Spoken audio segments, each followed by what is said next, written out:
पत्थर की है दुनिया जज्बात नहीं समझती।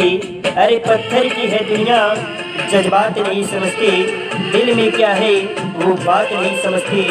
तन्हा रहना चाहती है सितारों के बीच, लेकिन चांद की दर्द वो रात नहीं समझती, वो रात नहीं समझती।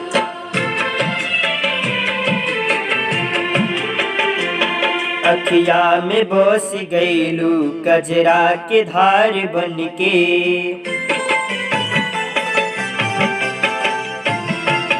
अखिया में बस गईलू कजरा के धार बन के। अखिया में बस गईलू कजरा के धार बन के। तू जिंदगी में अइलू है, तू जिंदगी में अइलू रानी बहार बन के। अखिया में बस गईलू कजरा के धार बन के।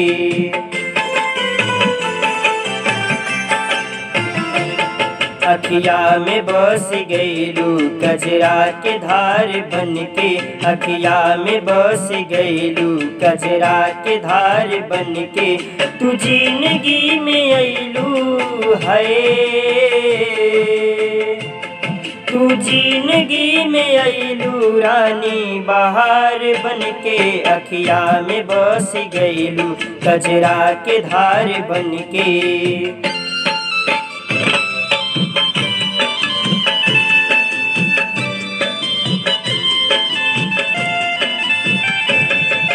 दिल तोड़ने वालों को सजा क्यों नहीं मिलती और किसी प्यार करने वालों को दुआ क्यों नहीं मिलती। अरे दिल तोड़ने वालों को सजा क्यों नहीं मिलती और किसी प्यार करने वालों को दुआ क्यों नहीं मिलती। लोग कहते हैं इसकी बीमारी है, फिर इसकी दवा क्यों नहीं मिलती, फिर इसकी दवा क्यों नहीं मिलती।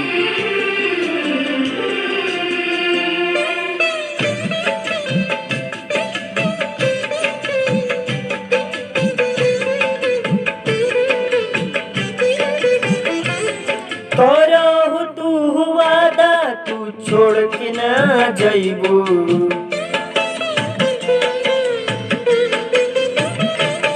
तोरा तू वादा तू छोड़ के ना जइबू।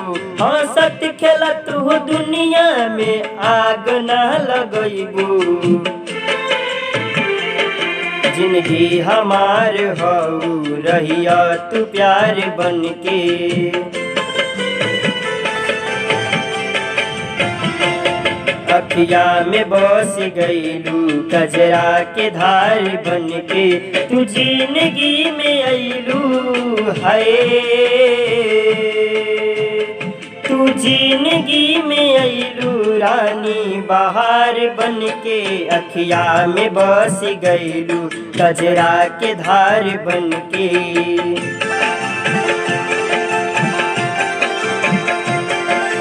अरे हम भी कभी किसी से प्यार किया करते थे। अरे हम भी कभी किसी से प्यार किया करते थे। अरे राहों में उनका इंतजार किया करते थे। बेवफा वो नहीं, बेवफा तो हम थे जो एक बेवफा से प्यार किया करते थे, जो एक बेवफा से प्यार किया करते थे।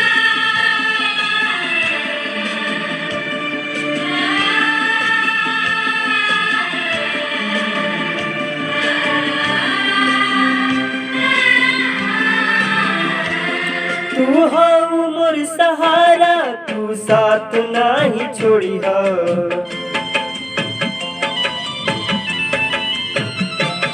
तू हऊ मोर सहारा, तू साथ नाही छोड़ी हो। सोनू सचिन राकेश से ना मुँह कब मोड़ी हो। तू दिलवा में रखिया रानी हो हार बन के।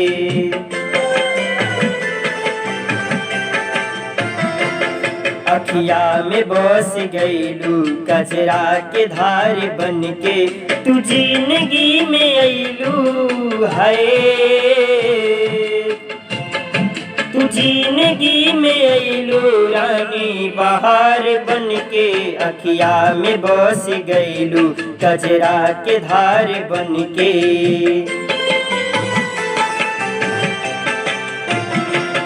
अखिया में बस गईलू कजरा के धार बन के।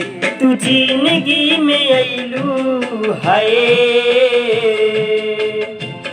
तू जिंदगी में अइलू रानी बहार बन के, अखिया में बस गइलू कजरा के धार बन के, अखिया में बस गइलू कजरा के धार बन के, अखिया में बस गइलू कजरा के धार बन के, अखिया में बस गइलू कजरा के धार बन के।